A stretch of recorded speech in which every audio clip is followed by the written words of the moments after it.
Pilar Figueroa, decía eu, si asomas por algún lado. Estou por aquí, estou. Estás por aquí. Hola, Pilar. Hola. Ti traballas no IES El Mírez 2 e resulta que tiñades un traballo, presentabades ti Ana María Alonso, que non está, un traballo cunha rapaza de Uxía Noia, que non sei se está. No, tampouco se pudo Por eso conectar. creemos que non se podía. Xa, elas está fora, non? Do ensino. Está en, Sí, que ahora está na universidade. na universidade, por eso. Bueno, pois damosche paso para que ti nos contes o traballo que presentou, que era a fronteira entre o público e o privado na sociedade da rede. Pois benvida, moitas gracias por participar e o tempo é teu agora. Moitas gracias.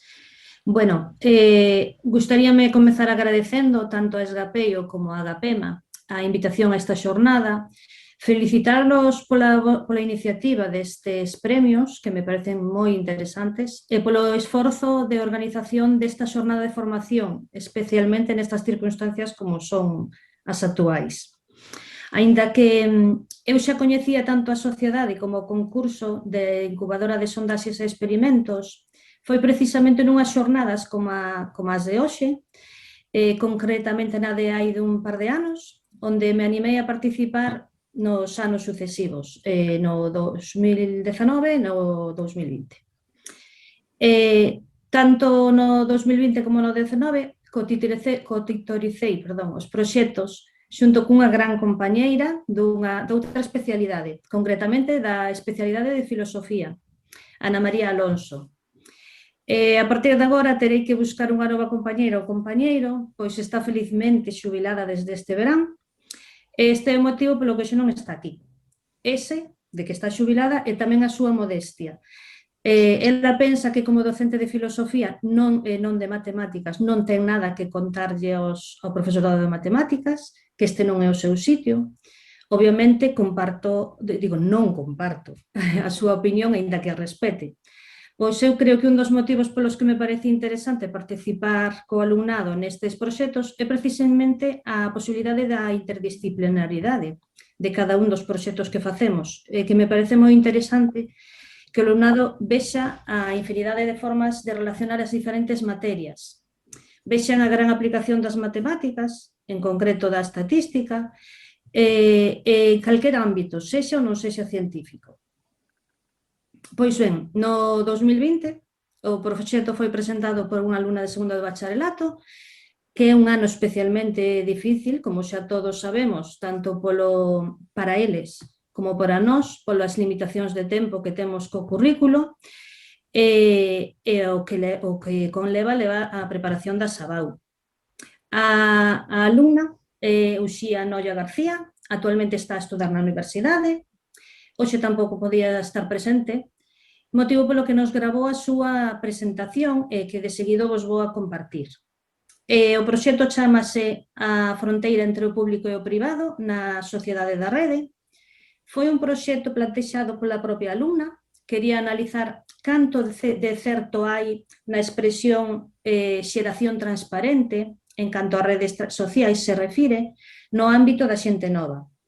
Xeración a que ela mesma pertence. Ver se realmente hai diferencia entre o que se fai na sociedade real e na sociedade da rede. Sen máis, vou a compartirvos a súa presentación. Bo día, son Uxía García, actualmente estudante do grado de Xeografía e Historia na Universidade de Vigo.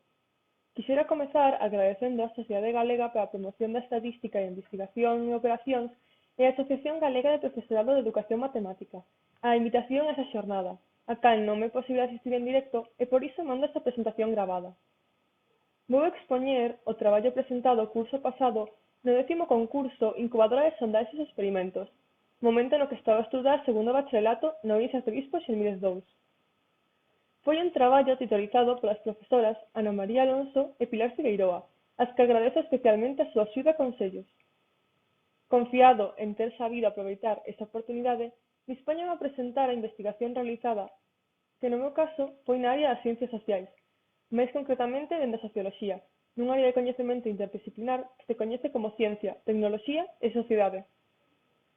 O meu traballo titúlase A fronteira entre o público e o privado na sociedade de rede e ten como finalidade estudar como se delimita a fronteira entre o público e o privado na sociedade da rede. Para ilo, analizáronse os perfis e os contidos compartidos por mozas e mozos de entre 12 e 18 anos do ex-arcebispo Xilmírez II. Seguindo a recomendación do filósofo Karl Popper, o problema que deu orixe a esta investigación si é un problema real. Un problema suscitado por unha reflexión a partir da miña propia experiencia, a discrepancia observada entre, por unha parte, as conductas das persoas da miña idade nas redes sociais, que xestionan en paralelo perfis públicos e privados según para que cousas, e, por outra parte, a extensión da metáfora a xeración transparente, para caracterizar a xeración a que pertence. A investigación enmárcase no que Daniel Bell denominou como sociedade de información, que hoxe constitúe o principal contorno da socialización para os que somos nativos digitais.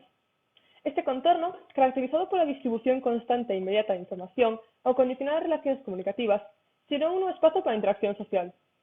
Neste novo marco, como sinalou Díaz de Andasegui, participar nas redes sociais non é xa unha alternativa de ocio, senón un imperativo para a inclusión social. Deste modo, saber xestionar o uso das redes sociais converteuse nun reto para os adolescentes na construción da súa identidade que se leva a cabo en entornos digitais, como teñen analizado Marta Ruiz Corbella e Ángel de Juanas, que son outros dos referentes deste traballo. Porque isto presenta novos riscos, como observan os autores, os perfis das redes sociais son un escaparate aberto á personalidade de cada adolescente, como era antes a rúa. Por esta razón, Eva e Youz aprecian a disolución da fronteira público-privado, un dos rasgos da sociedade contemporánea. Esta idea, que sintoniza coa metáfora de xeración transparente coa que se describe a miña xeración, está como se influiu na orixe desta investigación. Porque parece contradicila, o uso común é plenamente consciente entre a xente nova de perfis privados nas redes sociais, xunto claro está con outros públicos. O punto de partida para abordar o problema anteriormente mencionado foi unha concepción de privacidade tomada de Carmen Sabater e entendida como control da interacción e da información a outras persoas. Recoñezo a debeda contraída con esta autora, a través do seu artigo La vida privada na sociedade digital, la exposición pública de los jóvenes en Internet. Tomando como referente esa definición, pensei que podía entender que administrar diferentes perfis dun mesmo usuario público e privado é unha forma de controlar a interacción e decidir que tipo de datos se queren aportar é unha forma de control da información.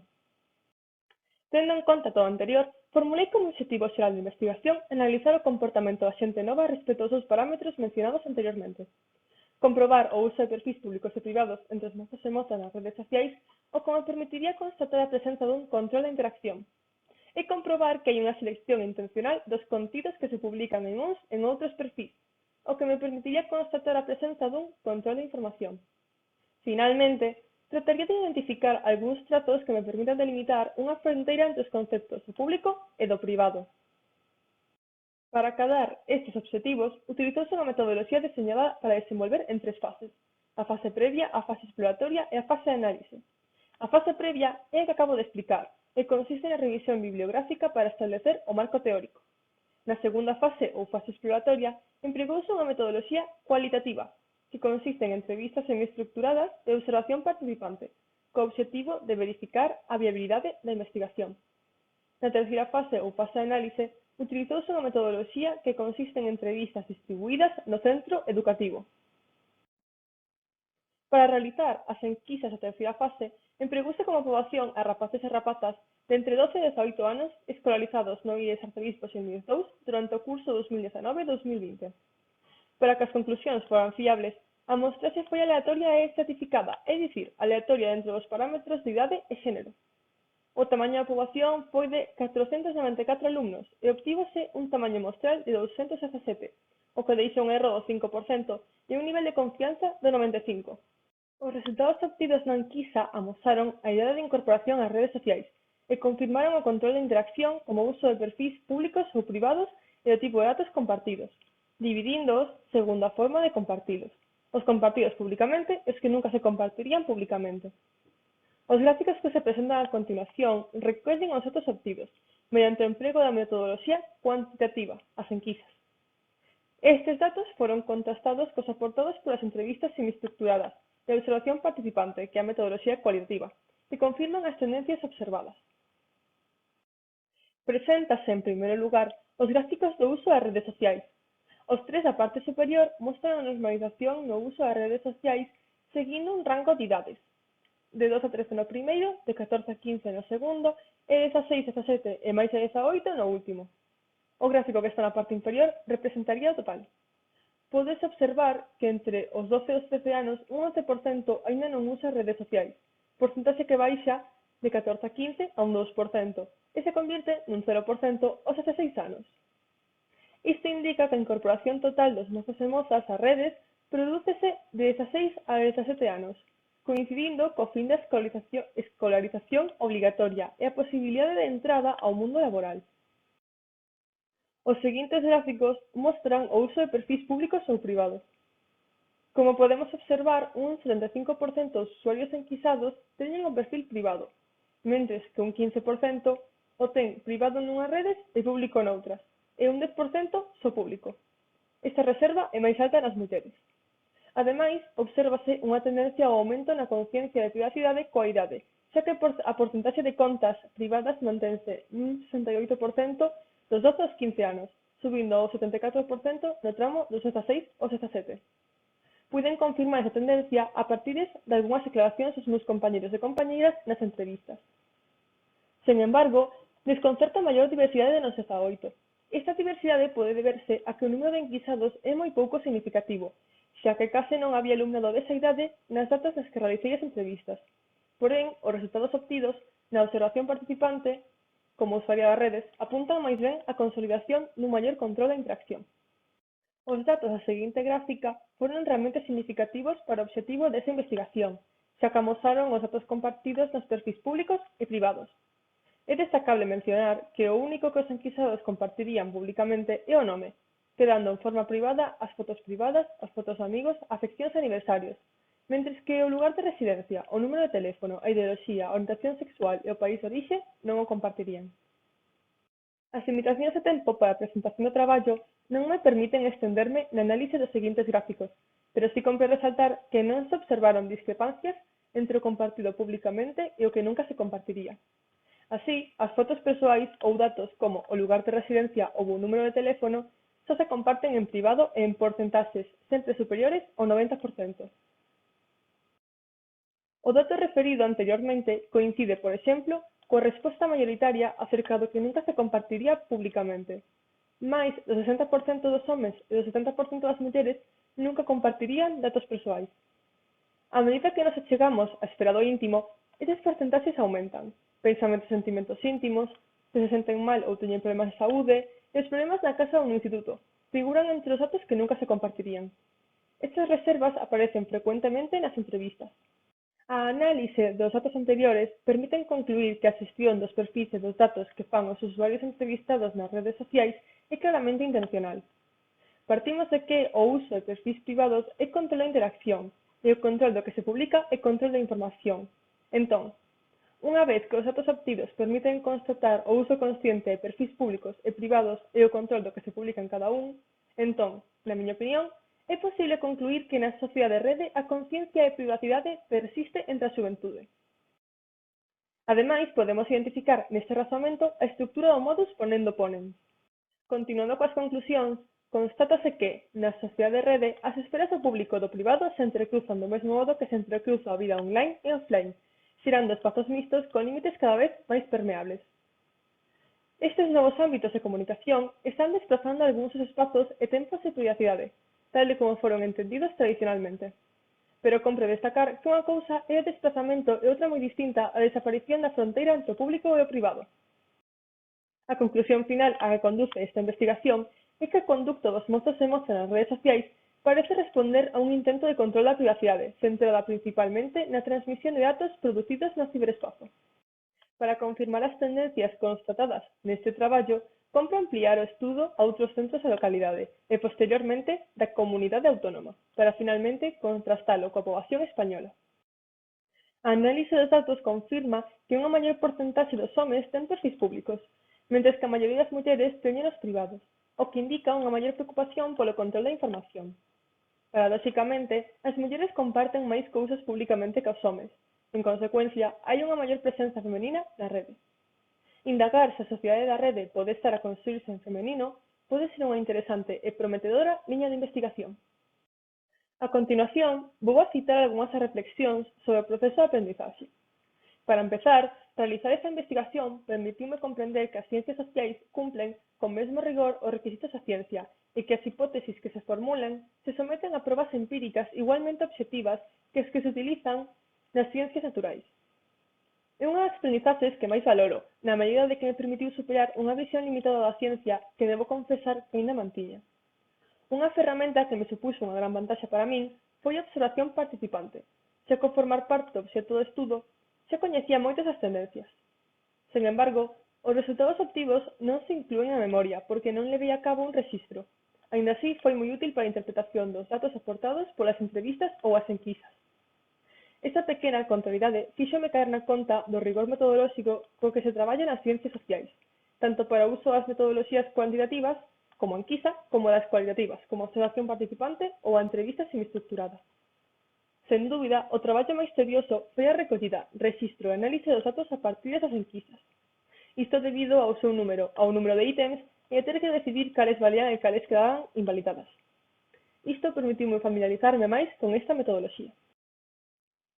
Por último, cabe mencionar que a principal limitación deste traballo é que ao só recoller os datos do instituto non é extrapolable á xuventude no seu conxunto.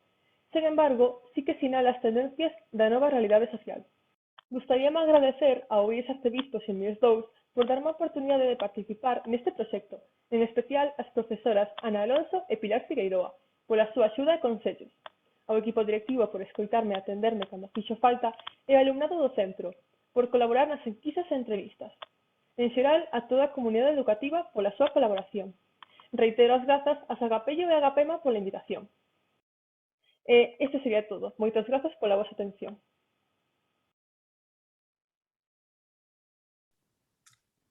Vale, ben. Pois esta é Uxía, este é o seu traballo. En todo un ano non conseguín que aprendese ben o meu apelido, que ela sigue dicindo Figueiroa, pero bueno, iso non é importante.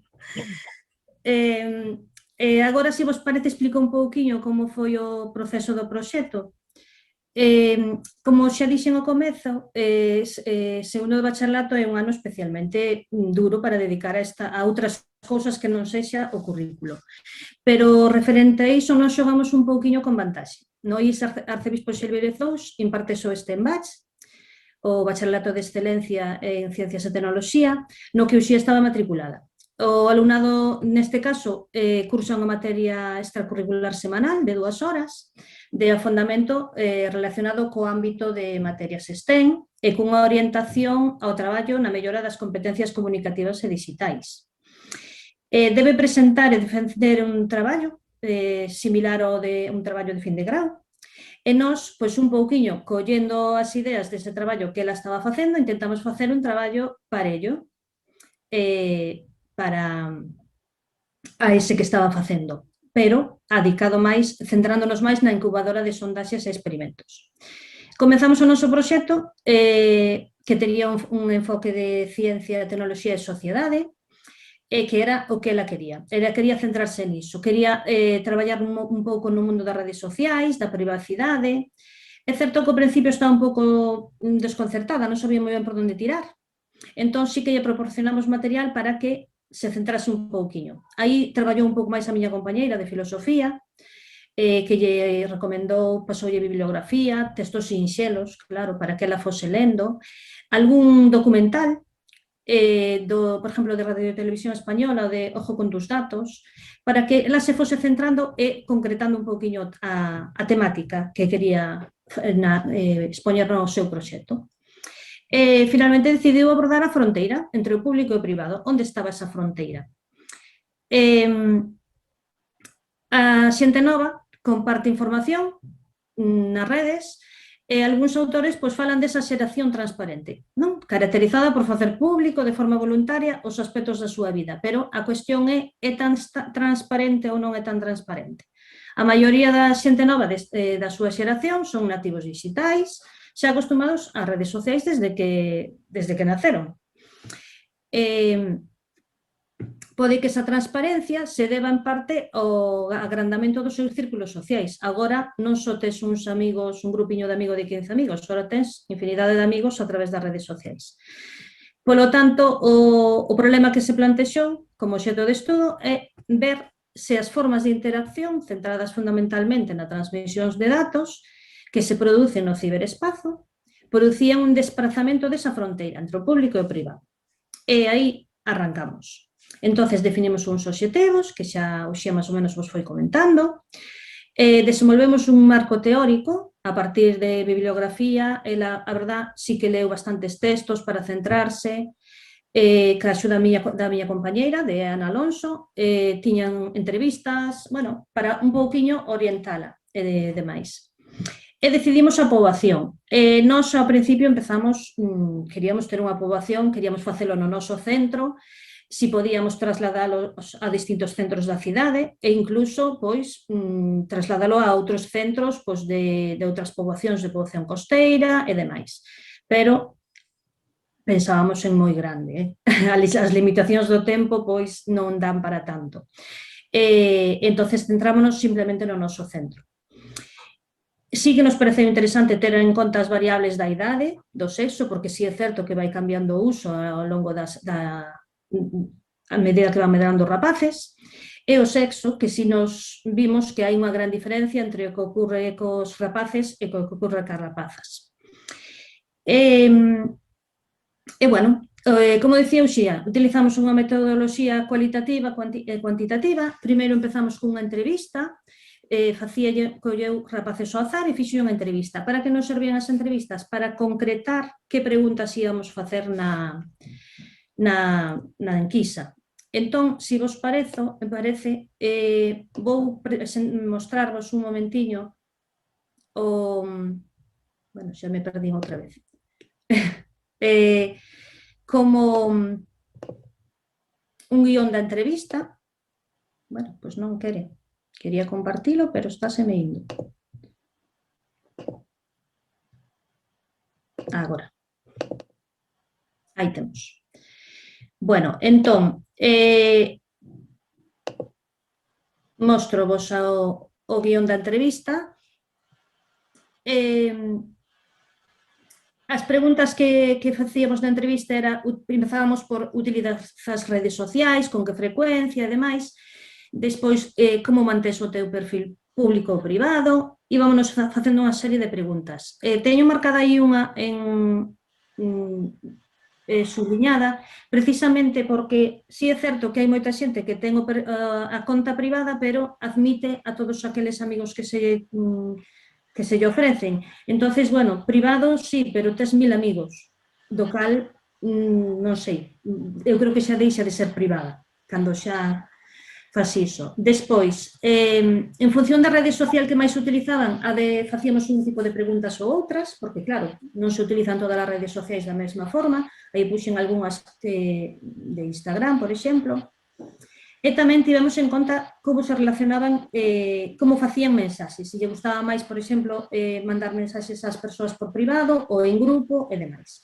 Todo isto serviunos, temos fixo unha grabación de todas as entrevistas, e a partir desas entrevistas foi o que nos dou pé a enquisa, que vos vou mostrar agora mesmo. Esta foi a nosa entrevista. Perdón, entrevista non, as enquisas. Quedaron unhas enquisas moi longas, porque, claro, había moitas cousas que preguntar. Bueno, empezábamos por preguntar idade, sexo e a procedencia, que ao final sí é certo que ese dato de a procedencia rural, urbana e rural-urbana non lle demos moita importancia, non había moitas diferencias e houve xente que non soubo contestar, a verdade. Entón, había moitas preguntas, con moitos ítems, o cal despois, pois sí é certo que dou moito traballo para recopilar os datos a Uxía, e esa foi a enquisa. Ben, como traballamos despois de recoller todos esos datos? Bueno, perdón, antes de recoller os datos, fixemos un cálculo da mostra, é dicir, no noso centro hai como 495, había 496 alumnos naquel momento, entonces podíamos pasarlle a todos, pero dado o tamaño da enquisa, pois podía ser moi traballoso, entonces decidimos facer unha mostra. No que sí que queríamos ter en conta o sexo e a idade, porque sí varía moito as respostas en función diso. Bueno, comparto aquí un pouco os cálculos de como fixemos o cálculo da mostra. Si é certo que, bueno, non vos vou contar nada que non saibades, pero a fórmula para calcular o tamaño da mostra, que xa todos coñecemos, non? Cando temos o tamaño da poboación, puxémonos no peor dos casos, cunha probabilidade de éxito de fracaso de 0,5, tendo en conta que a nosa población era de 494 alumnos nese momento, entonces seríamos unha población de 217 individuos.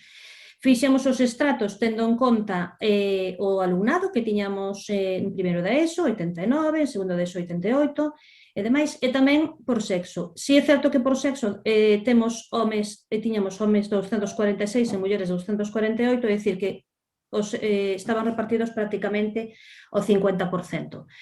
Proporcionalmente, entonces, hallamos o número de persoas ás que se lle iba a realizar a enquisa. A partir de aí, Uxía buscou... Non estabades vendo o cálculo da mostra, verdad? Non. Non, acabo de dar conta agora que non lle din a compartir. Póñovolo rapidamente. Agora tampouco, verdad? Pois non sei porque me dá error, ata agora estaba compartindo moi ben e agora non me comparte. Bueno, pois é igual, de todas formas, o que vos decía, xa non estou contando nada que non saibades, non? Do cálculo da mostra. Ben, a recollida de datos foi complicada. Era unha enquisa, como vistedes, con moitos ítems, moitas preguntas. Entonces, é algo que fixo ela soa. Foi xusto antes do confinamento, entonces sí é certo que cando tiña algunha dúbida aínda nos víamos e demais. Que máis comentar?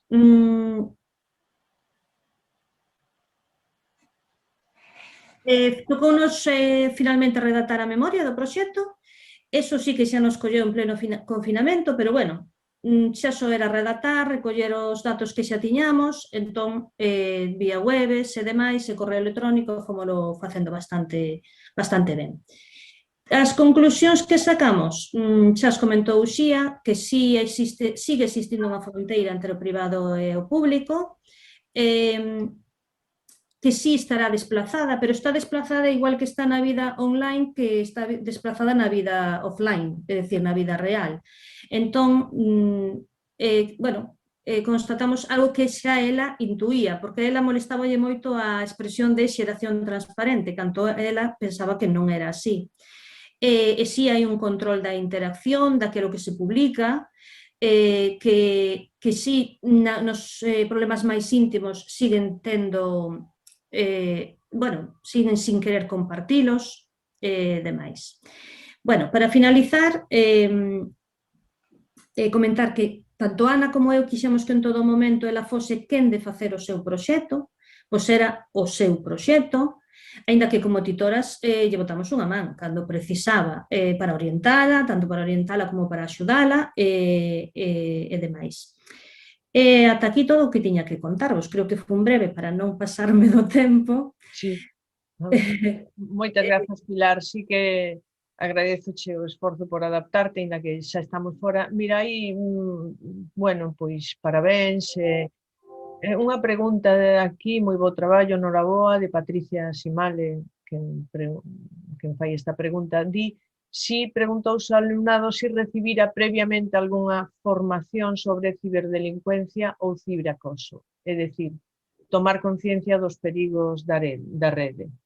Sí é certo que sí, que xa no centro houve algunha que outra charla sobre ese tema.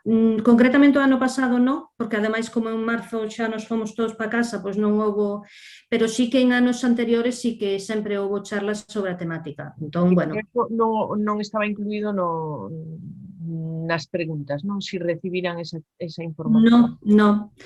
É certo, comentaban as compañeiras anteriores que sí é certo, cando faz unha enquisa, está ben revisala, pero aínda, por moito que revises, sempre atopas algo máis que poderías haber preguntado cando ves as respostas.